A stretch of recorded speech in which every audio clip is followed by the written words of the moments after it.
When I first arrived in Santiago de Compostela almost 2 months ago, I was told that it would be a miserable fall because it was going to rain all the time, as it typically does here, and that I would just be constantly under gray skies and suffer tremendously from the constant drizzle that is very typical of Galicia in northwestern Spain.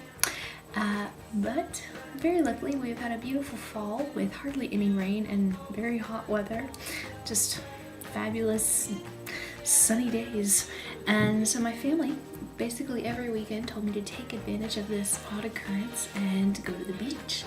And so finally last weekend I went with this group called Erasmus, which is a European study abroad organization that has little chapters in all the university towns in Europe. And I joined this group a couple weeks ago and went to the beach, and it was a very big deal because I did not know anybody going on this trip, and I never like to do things by myself, and so it was a very, very growing experience for me.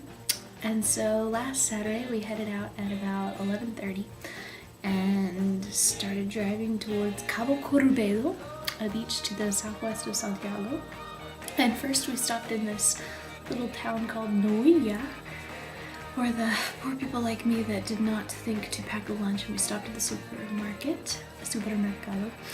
And then I got out my camera and started taking some pictures once we set off again.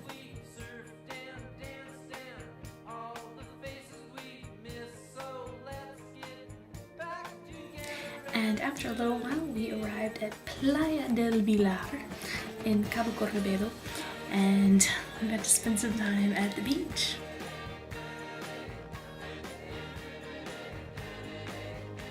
And it was a very hot day, but the water was freezing, and I went into the water 2 separate times and lasted about 5 minutes each time, just because it was ridiculous. You could definitely tell it was October by the water, but it's barely always cold, so I don't know. And so I spent most of my time at the beach, just sunbathing and reading and stuff like that, and I mean that was just fine with me.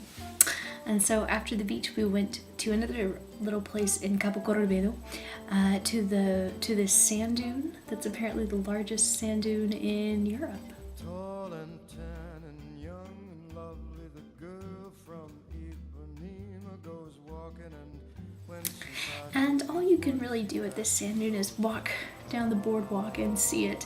Since it is the largest sand dune in Europe, they want to keep it the largest sand dune in Europe, and so you can't walk on it or anything like that. And so it was cool. We walked down the boardwalk and took a group photo and everything like that. And so, whatever works.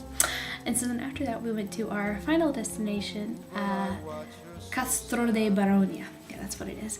And it's this site of these old Celtic ruins, where they had a dwelling once, and it's this very, very cool rocky place, and it's a very good viewing place for sunset. And so we stayed there for a while and got to watch the sunset from these ruins. And you need to Google Castro de Baroña so that you can see the aerial view of the ruins, because it's really, really cool.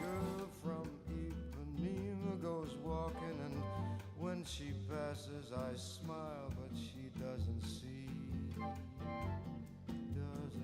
Olha que coisa mais linda, mais cheia de graça, ela menina que vem que passa. And so it was kind of funny because we had to leave at 8 o'clock, which the sun hadn't quite set all the way yet. And so, kind of got to leave in the middle of sunset, but whatever works. And so we headed back to the bus and drove home to Santiago. And I had a great time. It was a good little beach expedition, and I got to say that I swam in the Atlantic on my little Spanish adventure here. And the going on the trip without knowing anybody, that worked out well too. It turned out that I did know a few people, so I hung out with them, and I met a lot of new people, and I never lacked a bus buddy, which is always very important. So I got to just kind of meet some cool new people through this good group, and so hopefully my next trips with Erasmus will go as well. And so I had a really good time, and I hope you like this very sophisticated video blog. And, you know, until next time. Okay, bye!